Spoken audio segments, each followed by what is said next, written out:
Nitwa Uwitonze Tereza, nkaba ndi clinical psychologist and therapist ukorera muri Mental Health Growth Foundation. Uyu munsi ndi kumwe n'umukiriya tumaze iminsi dukorana urugendo rwo kubungabunga ubuzima bwe bwo mu mutwe, akaba yifuje kubaganiriza uburyo bw'ibyiza yakuye muri urwo rugendo rwo kubungabunga ubuzima bwo mu mutwe ndetse n'uko yarubonye muri rusange. Karibu. Yego, urashobora kudusangiza uko wabonye urugendo twakoranye rwo kubungabunga ubuzima bwawe bwo mu mutwe ndetse n'impinduka nziza waba warabonye. Yewe mwaramfashije mbanje kubashimira. Mwasanze ahantu hakomeye, nari ndushye, ndemerewe bitewe n'ibihe naciyemo. Kuba muri ubwo buzima byarangoye cyane bikabije, ngeraho ndwara toroma,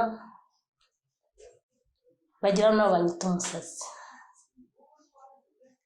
Ariko mwaramfashije, twakoze urugendo rurerure, twabashe guhura kenshi gashoboka. Hirya y'ibyo ngibyo ubu mva muri ibyo bihe bya toroma nitwa n'umusazi, ariko ubu ngubu hari aho navuye, hari n'aho ngeze. Nanjye ubwanjye nariyubatse, mbasha gukora niteza imbere. Ndi ahantu heza cyane hashimishije, niteje imbere mu rugo rwanjye, ndabasha gukora, niguriye salo, nikururira amashanyarazi y'imirasire y'izuba, noroye n'inka nziza cyane, ndakama litiro 10 ku munsi. Abana banjye bariga, turanywa amatwo umunsi ku munsi, ndakamira abaturage, ndabashimira mwe mwabashe kumba hafi. Murakoze cyane. Twarahuye kenshi, turaganira, uranyigisha, uranganiriza,